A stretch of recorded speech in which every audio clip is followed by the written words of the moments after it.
Bonsoir à toutes et à tous, bienvenue dans cette édition d'information dans l'actualité de ce 15 février 2026. Le ministère de l'élevage et Rio Verde Group du Brésil vient de signer un accord visant à un transfert de technologies d'élevage en Guinée. Il s'agit de moderniser la pratique dans le secteur.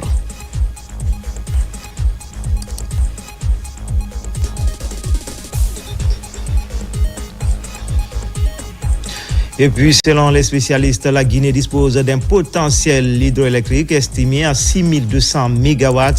Mais le secteur fait toujours face à des défis majeurs. Pour répondre à la demande, le ministère de l'Énergie opte pour la révision de la politique actuelle. En fait, le CD d'India numéro 4 en synergie d'action avec l'Association des femmes engagées pour la solidarité.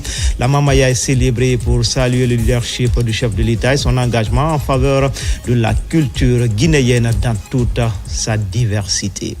Voilà pour le sommaire. Encore une fois, bonsoir à tous. Tout d'abord, en marge du 39e sommet de l'Union africaine à Addis Abeba, la délégation guinéenne multiplie les rencontres stratégiques. L'objectif est clair, défendre les intérêts de la Guinée, renforcer sa coopération avec les partenaires du continent et à l'international, mais surtout retrouver sa place dans les grandes décisions qui engagent l'avenir du continent.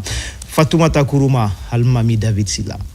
En marge des travaux du 39e sommet des chefs d'État et de gouvernement de l'Union africaine, la délégation guinéenne conduite par le président de la République, son Excellence Mamadi Doumbouya, a poursuivi une intense activité diplomatique dans la capitale éthiopienne.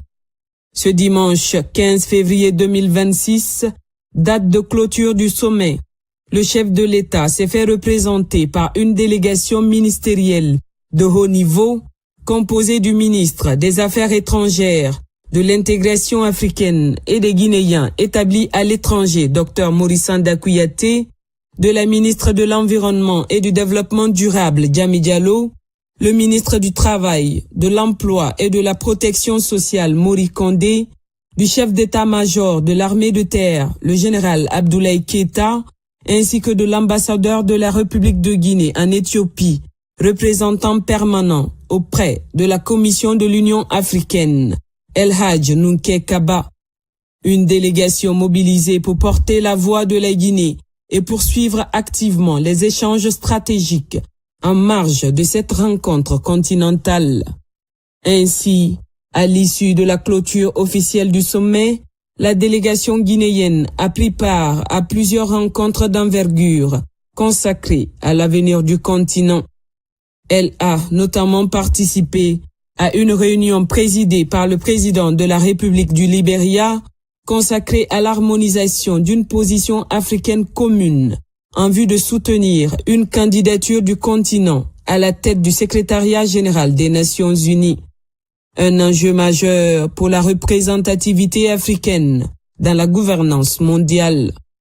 Dans la continuité des échanges, le ministre des Affaires étrangères, Dr Maurice Kouyaté, a rencontré la commissaire de l'Union africaine en charge du développement économique, du commerce, de l'industrie, des mines et du tourisme, Madame Francisca Tachop Bellobek. Au cours de cette audience, le chef de la diplomatie guinéenne a transmis le message du président Mamadi Doumbouya, mettant en avant le programme de développement socio-économique durable et responsable Simandou 2040, fondé sur la souveraineté guinéenne sur ses ressources minières, tout en réaffirmant l'ouverture de la Guinée aux partenariats internationaux dans le respect des règles et des intérêts nationaux. Le ministre a également souligné la volonté du chef de l'État de renforcer la formation des compétences nationales afin que les entreprises et les industries minières opérant en Guinée reposent sur un personnel qualifié, majoritairement guinéen. Autre point majeur des discussions, l'installation à Conakry du siège du Centre africain de développement minier, une décision stratégique qui consacre la confiance accordée à la Guinée par l'Union africaine et renforce son positionnement continental dans le secteur extractif. Je ne pourrais rien dire sans d'abord féliciter vraiment le président Doumbouya pour cette victoire qu'il a eue dans le processus de démocratisation du pays et avec toutes les réformes qui ont été faites, sociales, économiques, politiques, et qui ont mené aujourd'hui à ce que le pays célèbre son retour à l'Union africaine. Et avec un engagement très spécial du président et de son gouvernement pour participer activement à la vie de l'Union africaine. La réunion que nous venons de maintenir avec son Excellence, Monsieur le ministre des Affaires étrangères, elle est autour de l'installation du Centre africain de développement minier que nous avons actuellement ici à l'Union africaine, mais dont le siège est à Conakry.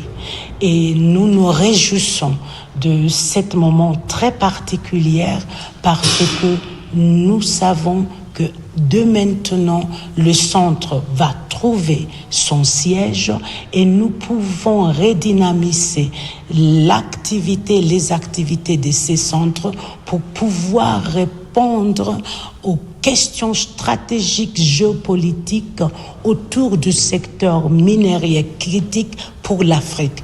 Donc, pour nous aujourd'hui, c'est une très grande journée, Monsieur le ministre, et nous voulons exprimer notre remerciement vers le président de la République de venir, de s'approprier de cette question.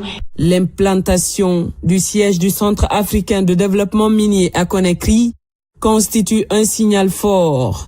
Elle traduit la reconnaissance du rôle croissant de la République de Guinée dans la gouvernance des ressources naturelles en Afrique.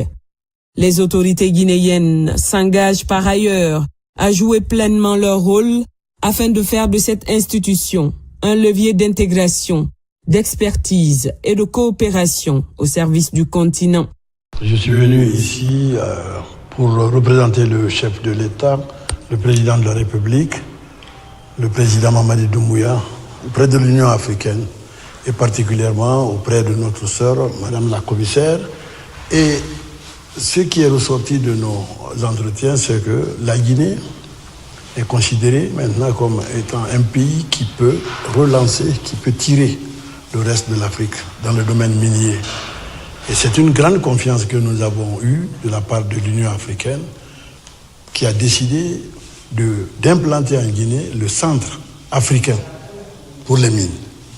Et ça, le président Doumbouya l'a beaucoup apprécié. C'est pourquoi il m'a chargé de dire à Madame la commissaire que la Guinée va jouer toute sa participation financière, sociale et expérimentale pour le fonctionnement, d'abord la mise en place et le fonctionnement de ce centre. Je remercie Madame la commissaire qui défend farouchement ce centre qui est important pour l'Afrique. Au moment où tout le monde se bat autour des minerais critiques. Mais les minerais critiques se trouvent où? C'est en Afrique. Les Africains eux-mêmes doivent gérer leurs minerais. C'est ce que le président Doumbouya a expérimenté en Guinée. Encore une fois, la Guinée jouera sa partition. Au terme de ces journées diplomatiques intenses, un bilan des temps forts de la mission guinéenne à Addis Abeba s'impose. Du sommet continental aux rencontres bilatérales stratégiques, cette participation aura été marquée par l'affirmation du leadership guinéen et la consolidation des engagements panafricains du pays. Ce sommet a été un sommet historique pour notre pays, pour la Guinée. Comme le président de la République l'a dit dans son discours ici, c'est la première participation de la Guinée sous la 5e République. Et comme vous l'avez constaté, la Guinée est entrée, après avoir payé toutes ses cotisations arriérées, ce qui est unique dans les annales de l'histoire de notre pays. Le président de la République a préféré envoyer un message très fort à l'Union africaine et au reste du monde. C'est pourquoi il a donné des instructions fermes pour que la Guinée, en retournant au sein de son organisation, soit là sans aucune dette. Deuxièmement, la présence physique du président de la République a été un message très fort. Vous avez vu l'engouement autour de lui. Les gens avaient soif de le voir, de lui poser des questions, parce qu'il y a eu des échos qui ont traversé le continent. Et maintenant, venons au discours qu'il a livré. Vous avez vu le discours. Pour le chef de l'État, nous devons arrêter les discours, nous devons arrêter de parler et agir. Agir sur le plan technique, sur le plan scientifique, sur le plan politique, sur le plan social, mais surtout sur le plan infrastructurel. Des infrastructures doivent être mises en place si nous voulons que l'Afrique décolle. Et les rencontres du chef de l'État. Le président de la République a rencontré ses pairs. Et c'était un moment émouvant quand ils lui ont tendu la main et l'ont félicité. C'est pourquoi je voudrais dire au peuple de Guinée qu'il a tout à fait raison d'être fier de notre chef de l'État, de notre président, le président Mamadi Doumbouya.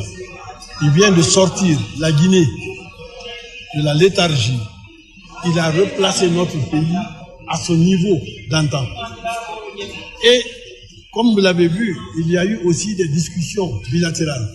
Et dans les discussions bilatérales, beaucoup de décisions ont été prises par les chefs d'État pour un échange. Et certains ont voulu avoir l'expérience Simandou 2040. Et le président leur a ouvert la porte pour dire qu'ils sont les bienvenus pour venir s'inspirer de cette expérience. Vous avez vu aussi qu'on a parlé du centre africain minier que la Guinée a abrité. L'Union africaine a choisi la Guinée, a élu la Guinée pour abriter le centre africain des mines. Ce qui est un signal très fort pour notre pays, pour que ce centre africain soit un laboratoire pour tous les Africains, pour que les minéraux qui sont sous la terre africaine puissent servir aux populations. Et ce centre va être là pour faire des analyses, pour faire des études, pour faire des comparaisons et sortir des résultats pour tous les Africains. Donc ceci a été, on peut dire que globalement, ce sommet a été un sommet de succès pour notre pays, un sommet de visibilité pour notre pays, un sommet d'audace diplomatique pour notre pays. Vous avez vu ce qui s'est passé ici. On est jeunes à la reprise et on a pu retrouver notre place de vieux dans le continent.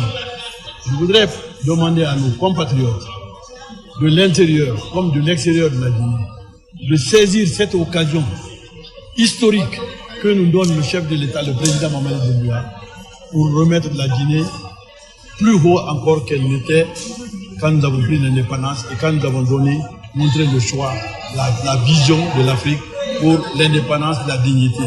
Le président de la République a été aussi invité par son frère et ami, le président du Libéria, qui a organisé une table ronde des chefs d'État africains pour mener une réflexion sur la position africaine dans le choix du prochain secrétaire général des Nations Unies.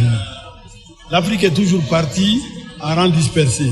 Cette fois-ci, les chefs d'État ont décidé de se concerter et d'aller en rang serré pour que la voix de l'Afrique se fasse entendre dans le choix du prochain secrétaire général des Nations Unies.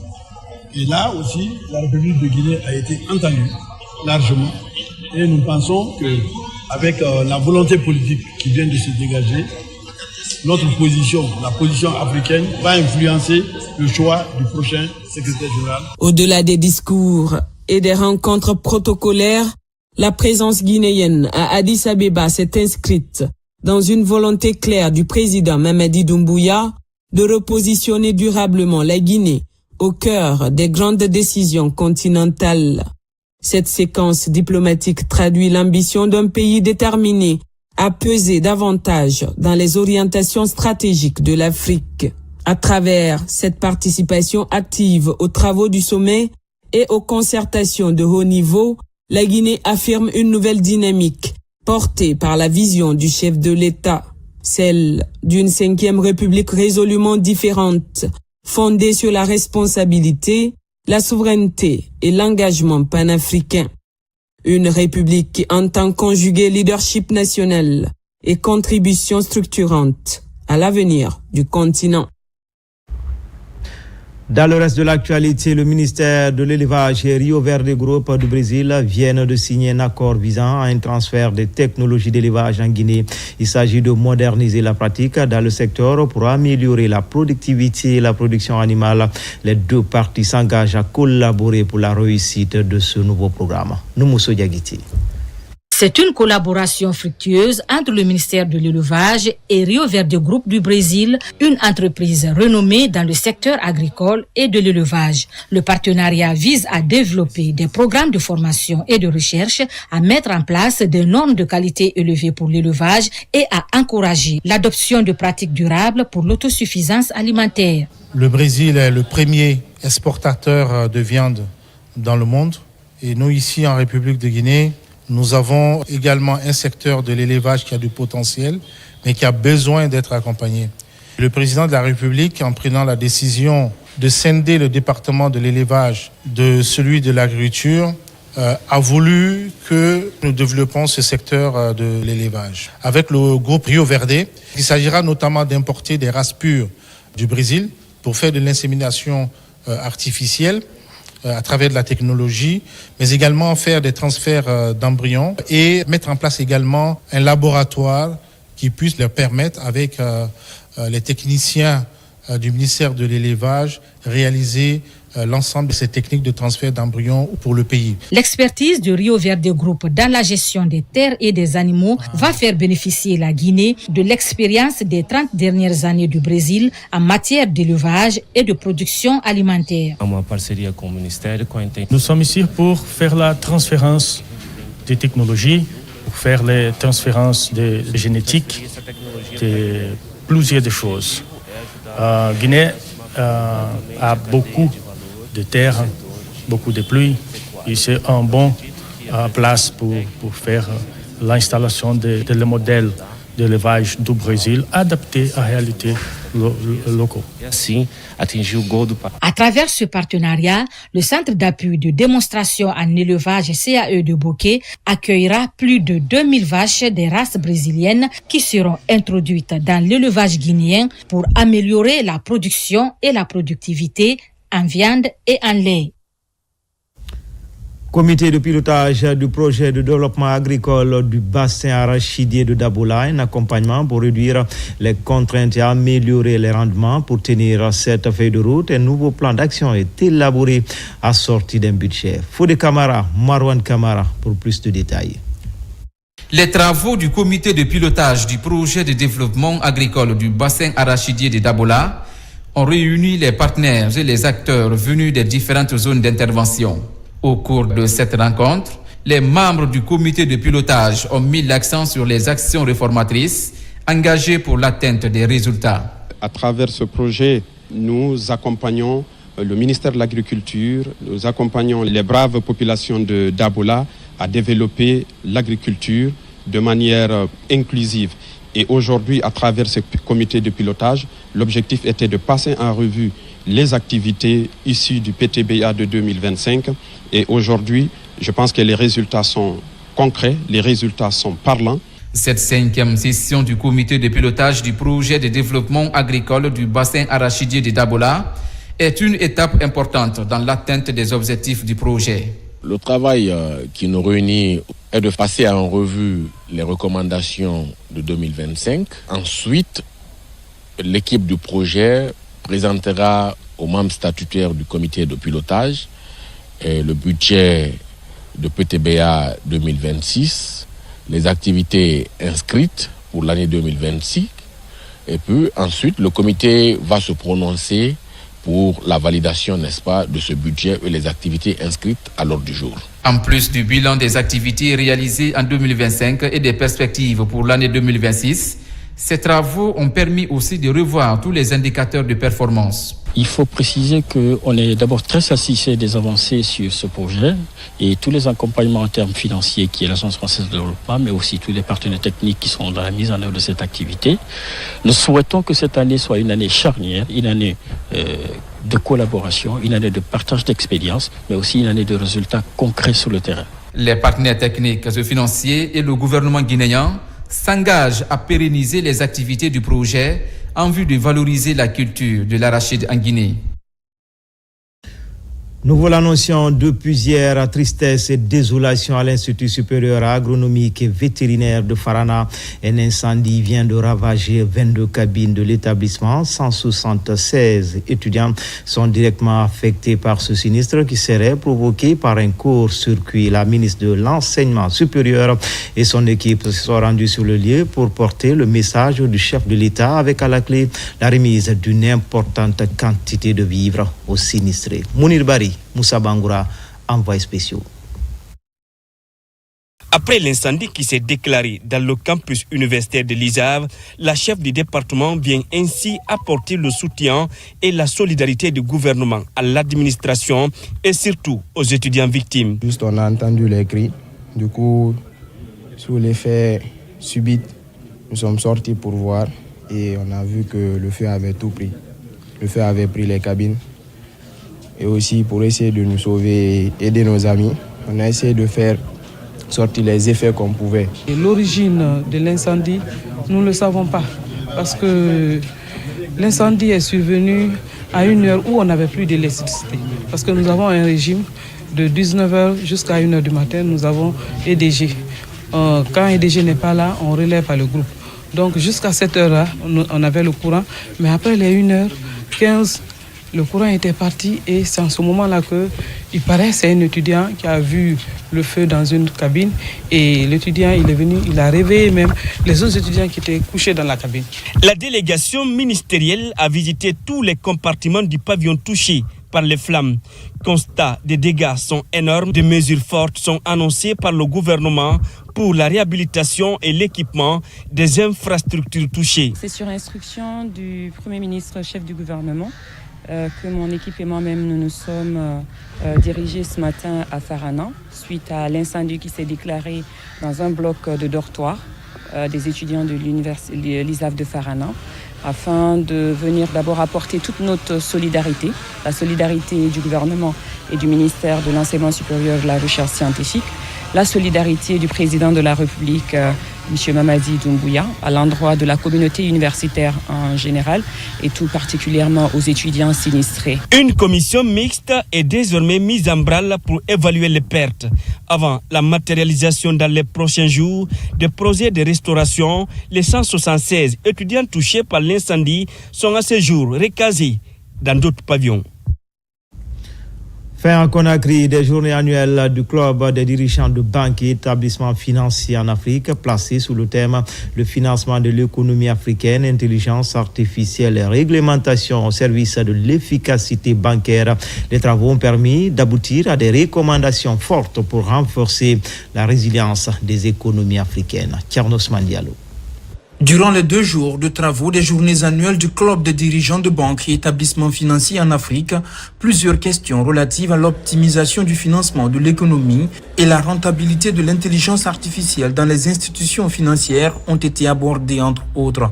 À travers la rencontre de Conakry, c'est tout le secteur financier africain qui étudie les opportunités à tirer de l'intelligence artificielle pour accélérer le financement des économies du continent. L'IA, l'intelligence artificielle, c'est un instrument très important qu'on ne peut pas banaliser, mais avec prudence. C'est-à-dire, la contribution de l'intelligence artificielle peut jouer, pour exemple, dans les coûts de revient de l'opération financière, parce que la possibilité de traiter des données, des bases de données importantes avec des temps assez courts. Aujourd'hui, l'intelligence artificielle fait partie des nouveaux instruments que la digitalisation a apportés.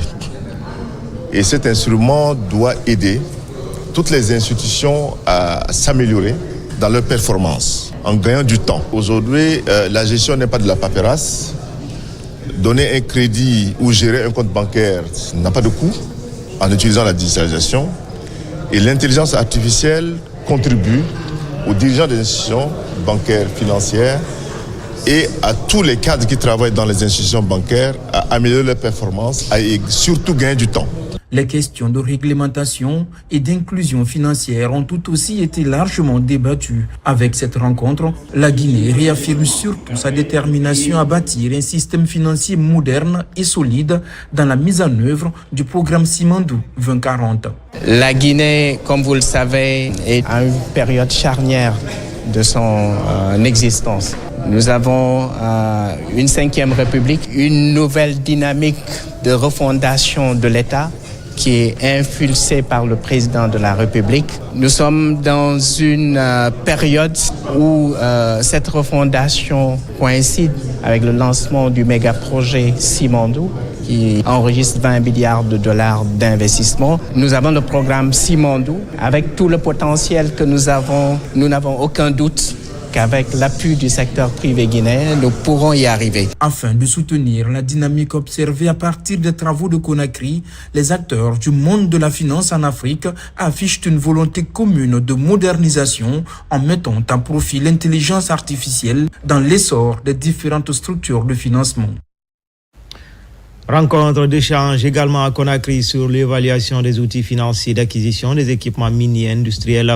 Il s'agit de détailler les pistes concrètes d'obtention du matériel à crédit afin d'être plus compétitifs sur le terrain. Abakar Diaby, Moussa Bangoura.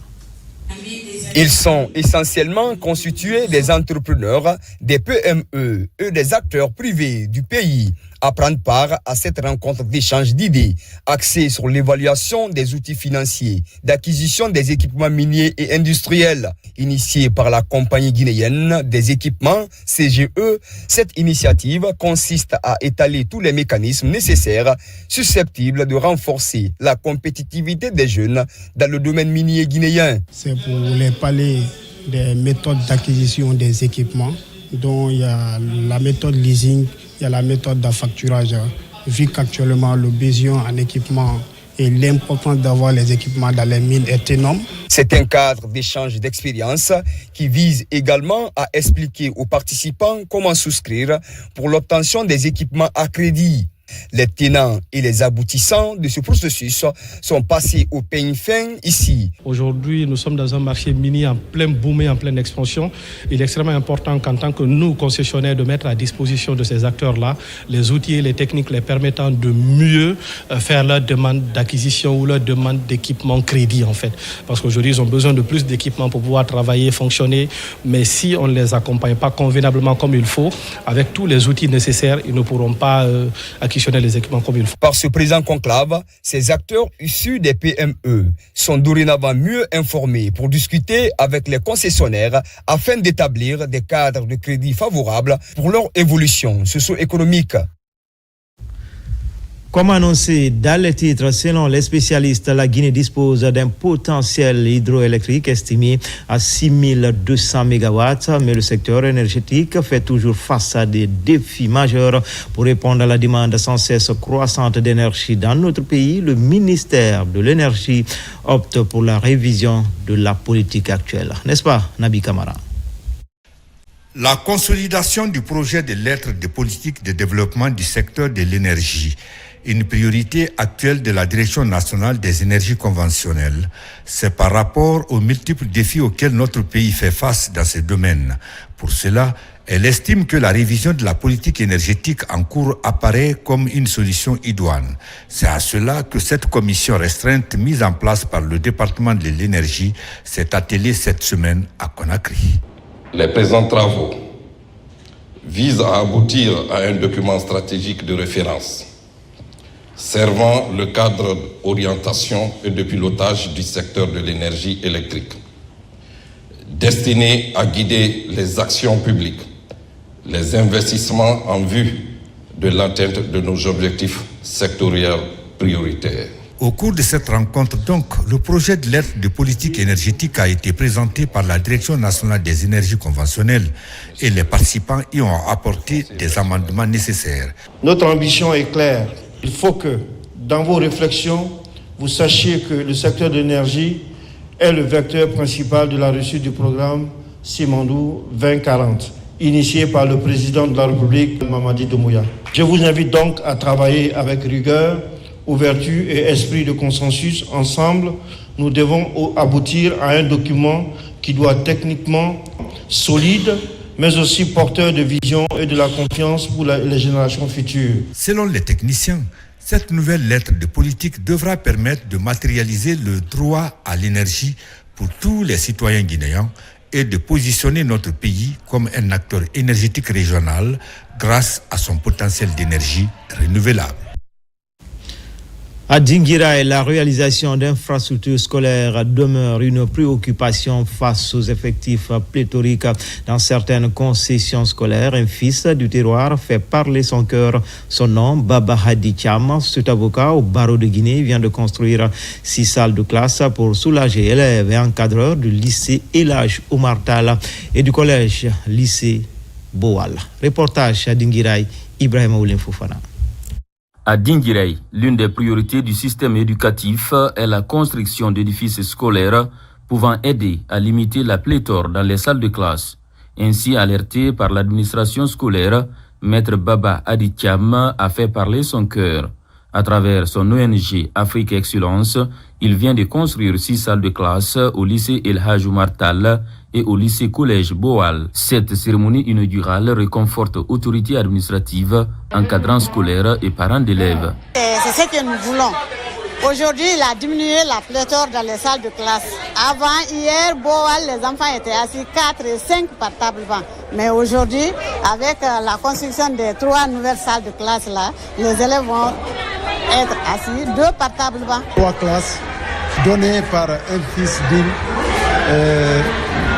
la préfecture de Dinguiraye. Donc cela va pour améliorer l'éducation. À travers son ONG Afrique Excellence, Maître Baba Hadi Thiam, un fils de Dinguiraye et avocat inscrit au barreau de Guinée et de Paris, entend soutenir l'excellence en milieu scolaire. Deuxième édition de la foire agroalimentaire au compte de la commune de Ratouma. L'événement a déjà démarré avec l'appui de la Chambre de commerce, d'industrie et d'artisanat de la commune. Le groupement des femmes, c'est pour soulager le panier de la ménagère à quelques jours du mois saint de Ramadan. Moussa Bangoura. L'exposition de ces fruits et légumes annonce les couleurs de la deuxième édition de la foire communale des produits agroalimentaires de Ratouma. Ici, au rond-point Amdalaï, c'est parti pour 7 jours de shopping. Producteurs locaux, exposants et autorités sont au rendez-vous pour l'ouverture officielle de ce mini-marché. C'est devenu une opportunité pour nous, à chaque début du Ramadan, d'offrir à tous nos citoyens de notre localité l'opportunité de s'en procurer des produits agroalimentaires à des prix abordables pour pouvoir remplir le panier et pouvoir bien gêner. L'enjeu est de soulager le panier de la ménagère à quelques heures du début du Ramadan et du Carême, mais également promouvoir l'entrepreneuriat féminin. J'invite l'ensemble de la population de Conakry en général et particulièrement celle de la commune de Ratouma à venir suffisamment faire leur emplette, car la seule certitude de cet événement économique à elle dédiée reste la mise en leur portée des produits et denrées alimentaires de bonne qualité à des prix accessibles à toutes les bourses et portefeuilles. Cette initiative de consommation alimentaire et locaux, moi je trouve qu'on doit l'encourager parce que ça va réduire beaucoup de coûts et ça va créer des emplois. Et si les femmes sont soutenues dans leur transformation locaux, je pense que ça peut qu'avancer le pays. À travers cette foire agroalimentaire, l'autorité locale de Ratouma entend créer d'autres activités en faveur de la jeunesse et la gente féminine afin qu'elle participe activement au développement de la commune. En province, c'est parti pour la caravane de sensibilisation sur la sécurité routière. Le coup d'envoi a été donné à Kirouané, c'est dans le sud-est du pays, une initiative citoyenne qui s'inscrit dans une dynamique de prévention des accidents de la circulation. L'exercice porté par les sociétés minières Rio Tinto Sinfer et WCS va s'étendre dans plusieurs localités situées sur le corridor minier de Simandou. Kadiad Suleiman Keita. Nous sommes à Kirouané, où le mont Simandou domine le paysage. Mais au pied de cette montagne stratégique, un autre défi mobilise les acteurs du corridor, la sécurité routière, d'où le lancement officiel de la caravane de sensibilisation à la sécurité routière. Objectif, réduire les accidents de la circulation le long du corridor minier reliant Kerewane à Forêt-Caria. Nous lançons aujourd'hui la caravane de la sécurité routière du corridor Simandou afin de contribuer à la réduction des accidents de la circulation le long de l'axe Forêt-Caria-Kerewane à travers une campagne itinérante de sensibilisation communautaire à la sécurité routière. Il ne s'agit pas de transmettre aussi le message, mais aussi de respecter les principes des codes de route qui doivent sauver notre vie à tous. À travers des séances de sensibilisation, des échanges avec les conducteurs sur le respect du code de la route, la caravane entend promouvoir une conduite responsable et prévenir les drames. Je leur exprime toute ma gratitude pour avoir choisi notre commune pour le lancement national de cette caravane. Cette caravane doit être un puissant message de sensibilisation. Respect du code de la route.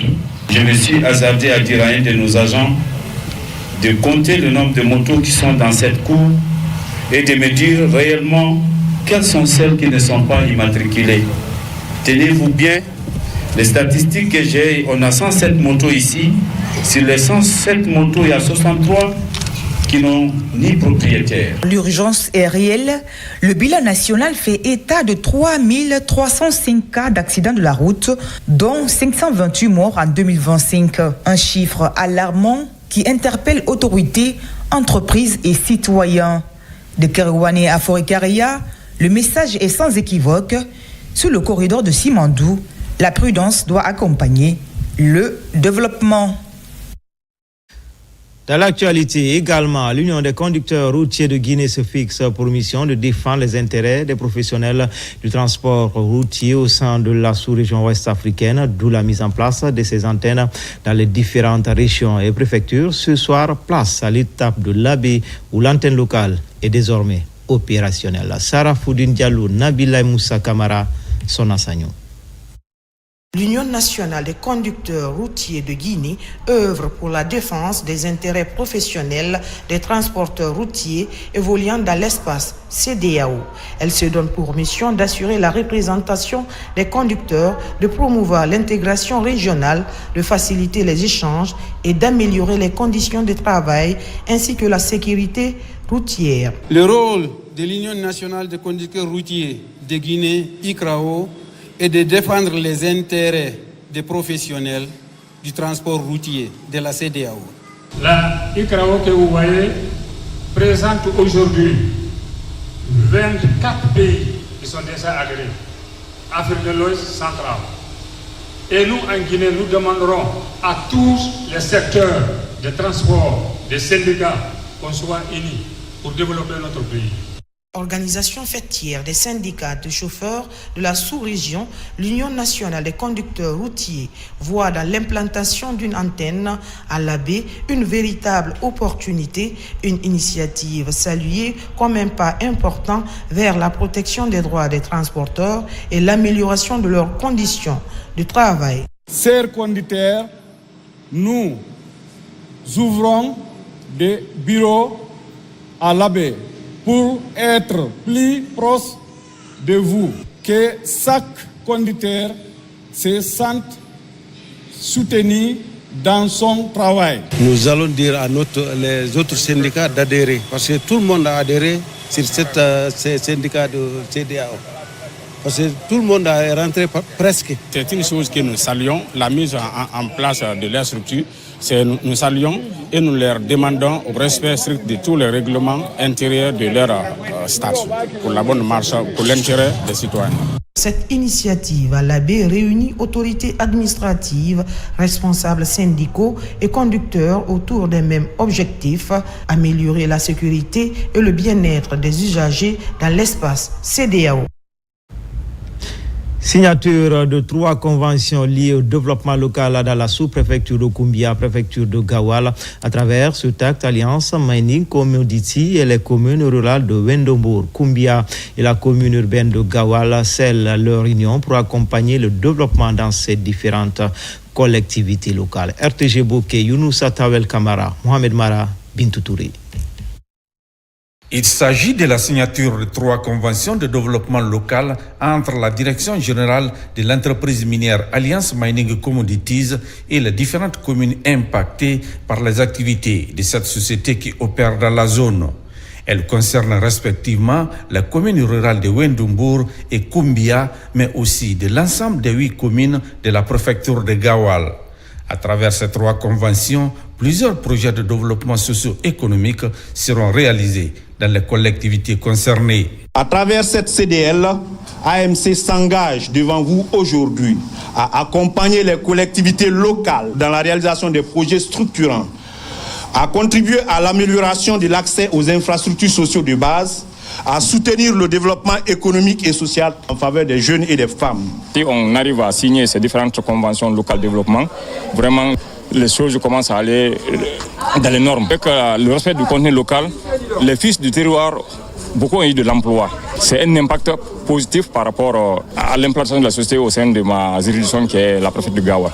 Les différentes parties prenantes s'engagent à respecter les clauses établies et bâtir un partenariat solide fondé sur la transparence et la bonne cohabitation. La population de Koumbia exprime toute sa gratitude pour les bonnes nouvelles liées à cette signature qui lui sera plus avantageuse. Nous continuons à saluer et à féliciter une fois de plus les efforts consentis dans le partenariat avec la société AMC Guinée. La rigueur maintenant, ça viendra de nous les territoriaux. L'argent qu'on donne aux collectivités, ça passe par le préfet. On vous appelle, vous les présidents de délégation, et vous recevez, vous débloquez les montants. En fonction de l'évolution des activités de l'entreprise AMC et des réalités de terrain, les différentes parties prenantes comptent faire de ces conventions un modèle qui soutient le développement de projets miniers et le progrès des zones d'implantation dans la préfecture de Gawal. En Guinée forestière, le concours de recrutement des inspecteurs du travail est lancé sous l'égide du ministère du Travail et de la Protection sociale. Les candidats passent devant un jury composé à cet effet, déterminé à devenir l'interface entre employeurs et employés, doivent répondre à un questionnaire sur leurs compétences académiques et leur maîtrise des lois du travail.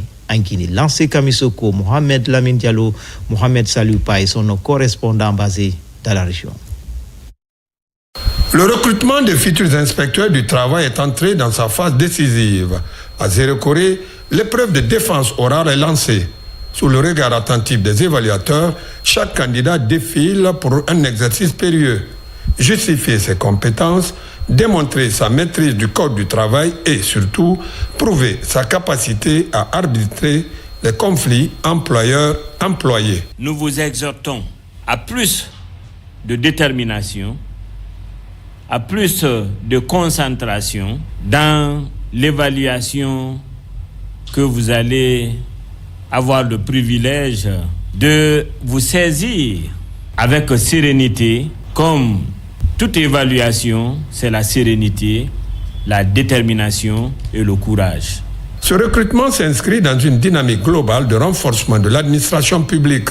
En délocalisant ce processus dans les régions, l'État affiche une volonté claire de décentralisation et d'efficacité des services publics. Nous remercions l'inspection générale du travail pour la première fois en Guinée de décentraliser un tel modèle de recrutement. Mais cela dit de la bienveillance de notre ministre qui a bien voulu accepter cette volonté manifeste d'organiser des concours à travers tout le pays.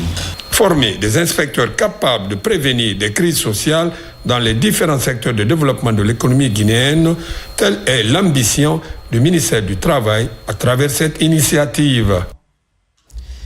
Ici à Conakry, les organisateurs de la 9e édition du Katala face à la presse cette année, c'est la date du 24 avril qui est retenue pour célébrer l'excellence en Guinée. L'agence More and Move qui pilote l'événement annonce les couleurs de cette édition qui se tiendra au chapiteau Baïssa. Mankidi Moussa Kamara, Noumousso Diagiti.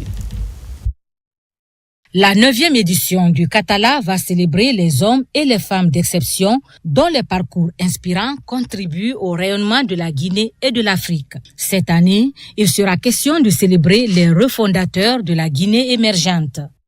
Cette 9e édition s'aligne clairement avec les 5 piliers structurants du Simandou 2040 parce que le développement ne peut être abstrait.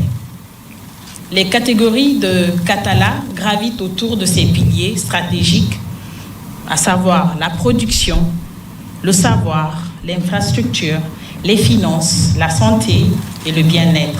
Alors, c'est toujours, j'aime le dire, c'est le travail qui paye. Moi, je suis en politique depuis 2007. J'ai commencé par être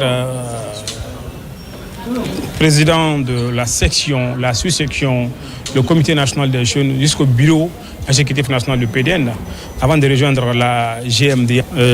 C'est à ce point que j'ai été désigné comme directeur de campagne pour le président Lumbuya et pour l'agence spéciale de Conakry. Créé en 2017 par l'agence More and Move, le Katala s'est imposé au fil des années comme l'un des plus importants cadres de valorisation du talent et de bâtisseurs guinéens. Ce qui va changer, c'est que nous allons mettre en lumière tous ces Guinéens qui impactent et qui accompagnent la refondation. Le Katala, alors, c'est l'inclusion, c'est tout le monde.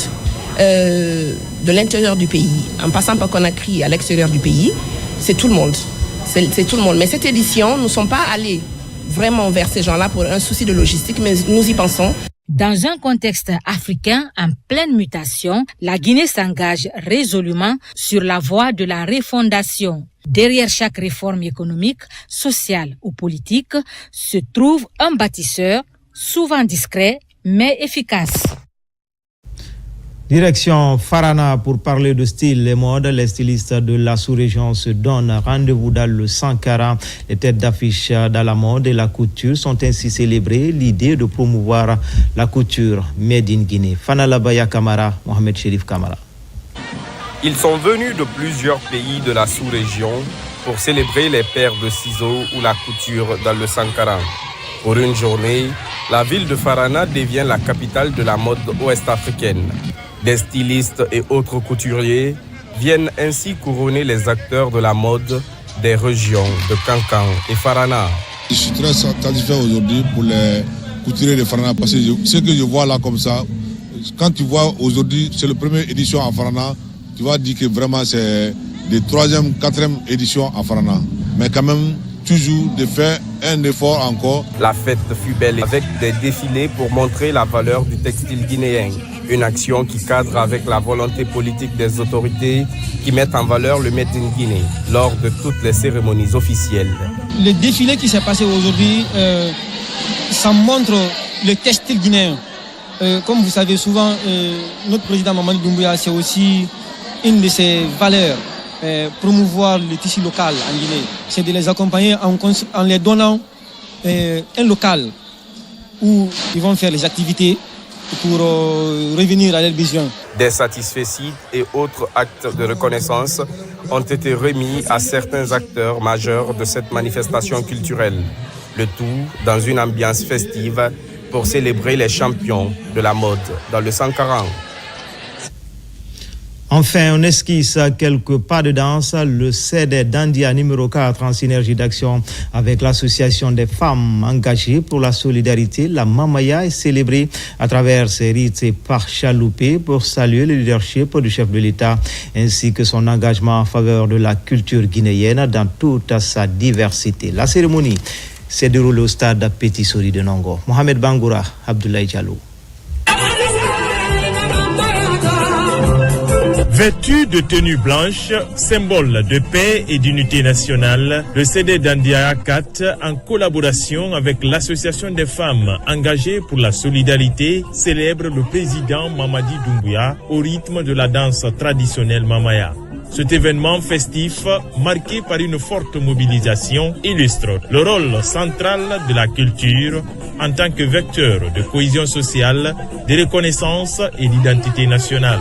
La Mamaya, c'est pas seulement une danse, c'est une fraternité, c'est un langage, c'est une mémoire et ça lie nos peuples. Rythme des pas de danse de la Mamaya et au son des instruments tradis modernes, autorités et promoteurs culturels se sont mobilisés pour exprimer leur attachement aux valeurs incarnées par cette tradition. La Mamaya, c'est résulte de nos coutumes ancestrales, c'est une danse mandingue qui est célébrée dans d'autres pays. Notre objectif, c'est vraiment réunir toutes les femmes de la Guinée, sans exception. Et que tous les Guinéens se donnent la main, qu'on s'accepte, qu'on se pardonne et qu'on montre à notre président que la Guinée est en train de démarrer maintenant là sur une nouvelle base. Paix, cohésion sociale et le vivre ensemble, tels sont les messages véhiculés au cours de cette célébration, en droite ligne avec la vision des autorités du pays.